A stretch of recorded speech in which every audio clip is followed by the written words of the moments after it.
Gong just passed 300 million in ARR. What does that make them worth in 2025?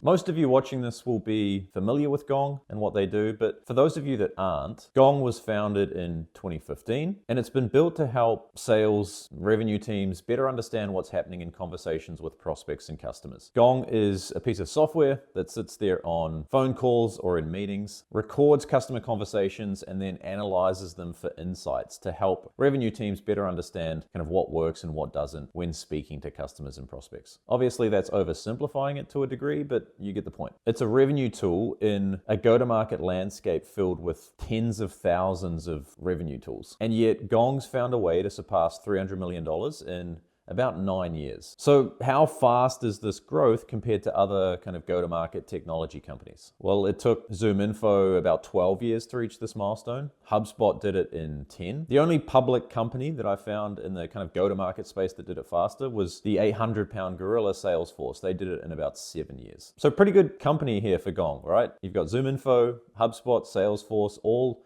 reaching that $300 million milestone in about the same amount of time. According to Sacra, which is a company that monitors private market SaaS companies, Gong's revenue kind of predictably skyrocketed during the COVID era as almost all sales activity moved online. So Sacra reports that between 2020 and 2021, Gong saw revenue growth of about 159%, going from 52 million in ARR to 135 million in ARR. We saw that a lot with other SaaS companies during that time, right? Zoom obviously is the kind of perfect case study here. You had all of this demand for the technology kind of artificially brought forward by the fact that no one was meeting in the real world anymore. But what that did to subsequent quarters was that because all of this demand had been pulled forward, we had this drop off in growth rates. We see that really clearly with Zoom if we look at their historical ARR growth rates past that kind of COVID boom period. And the same thing happened with Gong. ARR growth for 2023 was just 16%. But according to Sacra, again, they saw that accelerate in 2024, with ARR growth jumping back up to 28% year over year. Right, that took them to surpassing that $300 million mark in January of this year. So what does that make them worth? Their last funding round was a Series E at a valuation of about $7.25 billion,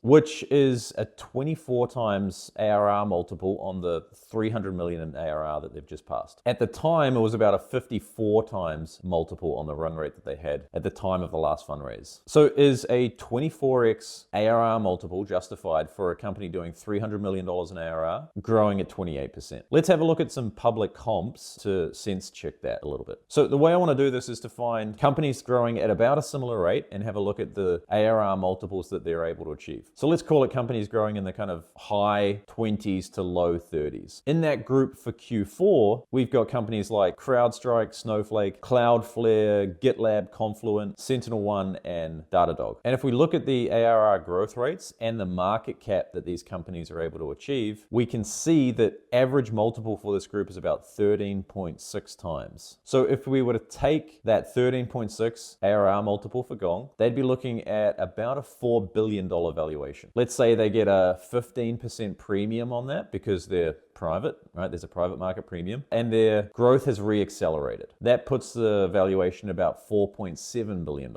That's a 35% reduction on the valuation that they raised for their Series E. So that's one scenario, right? If we were super generous, we could say, hey, we'll give you the highest ARR multiple of any company in this group, which is CrowdStrike. That would put Gong's valuation at about $6.2 billion, or again, still below that high watermark of their Series E valuation, about 7% lower than that mark. So my guess is that Gong is probably still underwater. If they had to raise again today, it'd be a down round. But if they can maintain this growth trajectory for the next 12 months, they're probably in a position to raise more money in a way that's far less dilutive to existing shareholders. So I'm going to say fair value for Gong today is about $4.7 billion. What do you think? Am I on the money? Am I way off here? Let me know. Thanks for watching. Just a quick update for those that are waiting on the results of the second LinkedIn experiment that I'm running. I've had a bit of a delay there with just some other stuff going on in the business, which is super exciting, but I'm planning to have all of the outreach there finished by the end of next week, which means in about a week and a half, you'll get the results video on that. If you want to follow along with that experiment, I'll provide a link to that episode in the show notes so that you can get an understanding of what the experiment is, what we're running, and what we're comparing that against. And then, as I said, in about 10 days time from when you see this, the results of that experiment will be live. Thanks a lot for watching. I'll see you next time. Until then, goodbye.